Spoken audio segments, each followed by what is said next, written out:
Mes 10 secrets pour combattre l'anxiété.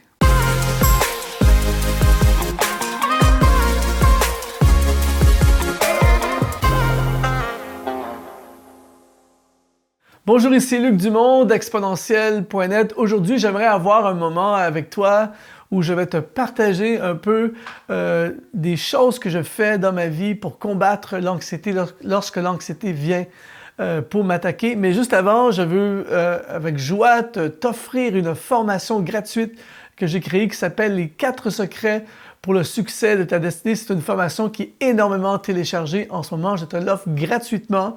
Je réponds à 4 questions sur la destinée. Comment on fait pour trouver la volonté de Dieu? Comment on fait pour savoir si c'est le temps de Dieu? Comment savoir si je suis dans mon appel? Quel est mon appel? Et comment réaliser le rêve qui est dans mon cœur. Alors, je t'offre cette formation. Tu n'as qu'à aller dans le lien, regarder le lien qui est connecté à cette vidéo et tu as accès à télécharger cette formation. Maintenant, aujourd'hui, je veux te parler de mes 10 secrets pour combattre l'anxiété.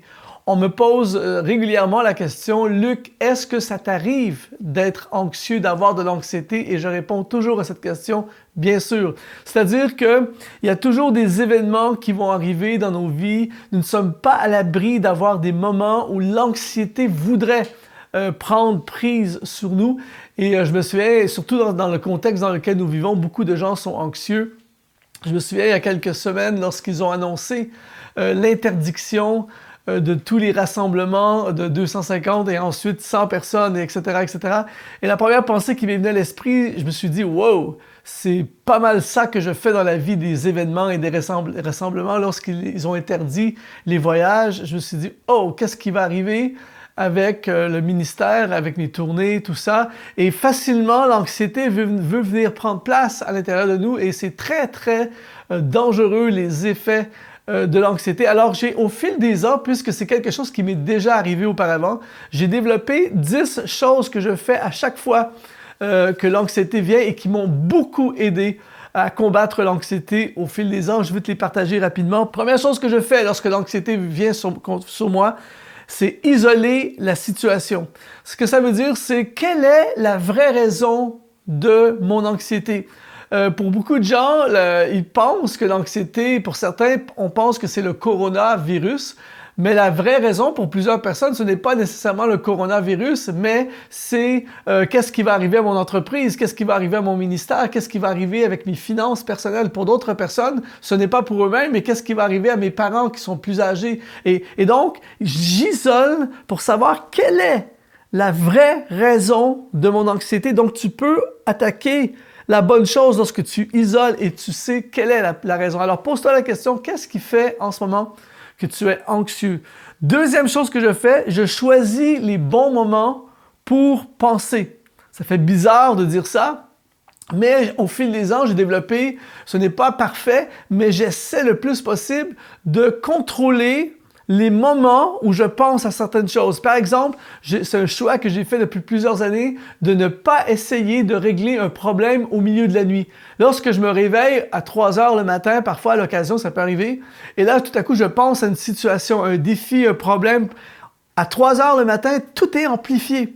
Ou lorsque je suis dans un moment fatigué, ou là, il y a des moments de la journée, c'est différent pour chaque personne, mais je ne suis pas dans ma tête, ce n'est pas le meilleur moment pour faire face à un défi. Donc, souvent, je mets mon problème en attente et je veux dire, je réglerai ça demain matin. Je ne vais pas régler ça cette nuit, je vais régler ça cet après-midi. En ce moment, je dois tourner des vidéos, j'ai un travail à faire, j'ai une mission à faire. Donc, je choisis le moment pour penser à mon anxiété. Troisièmement, je cherche des gens positifs.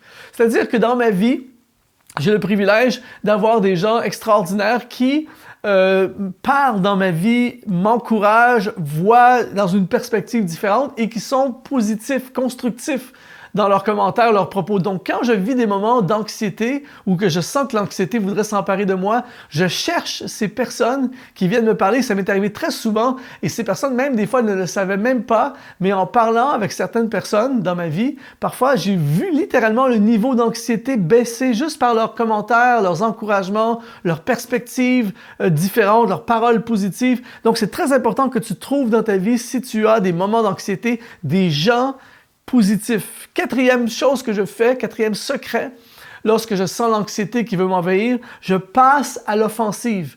J'ai remarqué que quand l'anxiété vient, j'ai tendance à tomber en mode victime. Qu'est-ce qui va m'arriver? C'est injuste, j'ai rien fait pour ça. Et là, tout à coup, si tu te sens écrasé, je passe à l'attaque. C'est-à-dire que je fais des plans, je cherche des solutions, je fais des stratégies, je brainstorm avec d'autres personnes même pour trouver des solutions. Je passe en mode solution. J'ai remarqué que lorsque l'anxiété vient à propos d'une situation, d'un problème, et que j'attaque en mode solution, en mode différentes solutions possibles, ça ne va pas nécessairement tout régler, ça ne va pas nécessairement faire disparaître complètement l'anxiété, mais on dirait que le niveau d'anxiété baisse puisque je passe en mode solution. Cinquième chose, et celui-là, il est très puissant, j'écris dans mon journal de prière. Un jour, je vous ferai une capsule sur mon journal de prière. C'est un des trésors de ma vie. C'est-à-dire qu'à chaque matin, ou presque, j'ai mon journal de prière. J'écris dans mon journal, j'écris des prières, j'écris mes requêtes de prière, j'écris mes peurs, j'écris mes craintes. Et lorsque je sens des moments d'anxiété qui veulent s'emparer de moi, j'ouvre mon journal de prière et je commence à décrire la situation. Et je commence à écrire des solutions. Je commence à parler à Dieu. Voici ma crainte, voici ce que je ne sais plus quoi faire, voici ce que j'ai peur qui arrive. Et j'écris et je présente. Et c'est comme si à chaque fois, je me déchargeais d'un fardeau. C'est comme si à chaque fois, je libérais à quelqu'un d'autre mon problème. Et très souvent, après des moments dans mon journal de prière, j'ai vu le niveau d'anxiété baisser. Donc, c'est très, très fort. Sixièmement, un autre trésor incroyable dans ma vie, je fais du sport. Je ne sais pas combien de fois j'ai senti dans ma vie, à travers toutes sortes de contextes, de situations, j'ai senti le niveau d'anxiété qui veut monter. Je prends mon vélo et je vais rouler pendant 1 heure, 2 heures, je vais marcher, je vais courir, peu importe. Et littéralement, après le moment de sport, encore une fois, tout n'est pas réglé, mais je sens littéralement le niveau d'anxiété baisser. Souvent, c'est une évasion, souvent ça libère de l'endorphine et littéralement, il y a vraiment un effort qui est fait. Et souvent, je pense à autre chose après, ça m'aide, je dis souvent, le sport m'a sauvé la vie. C'est extrêmement puissant. Septièmement, celui-là il est un peu plus violent, mais je le fais quand même, c'est j'évite certaines personnes. Si vous me connaissez, vous savez que j'aime les gens. J'ai plein de relations dans ma vie, j'ai plein de gens formidables, plus les uns que les autres. Mais il y a parfois dans nos vies des personnes qui ne sont pas nécessairement des mauvaises personnes, mais ce sont des personnes souvent qui ont une perspective négative. Ce sont des personnes des fois qui dans leurs propos, c'est décourageant, ils voient le mauvais côté des choses ou dans leurs propos, ils amènent une lourdeur. Et ça m'est arrivé au fil des ans parfois d'avoir des rendez-vous dans l'horaire avec certaines personnes et je sais que dans cette période d'anxiété, de passer du temps avec ces personnes peut me nuire. Donc, ça m'est arrivé, pas à chaque fois, mais ça m'est arrivé parfois d'annuler des rendez-vous, de reporter à plus tard un rendez-vous, d'éviter certains appels. Je reçois mon téléphone et je vois des noms apparaître. Et ça m'arrive à l'occasion de ne pas répondre, pas parce que je n'aime pas la personne, mais je sais qu'aujourd'hui, ce n'est pas un bon timing pour parler avec cette personne parce qu'il est possible qu'elle augmente mon niveau d'anxiété. Donc, parfois, éviter certaines personnes peut être une bonne chose. Huitième secret, j'évite les infos.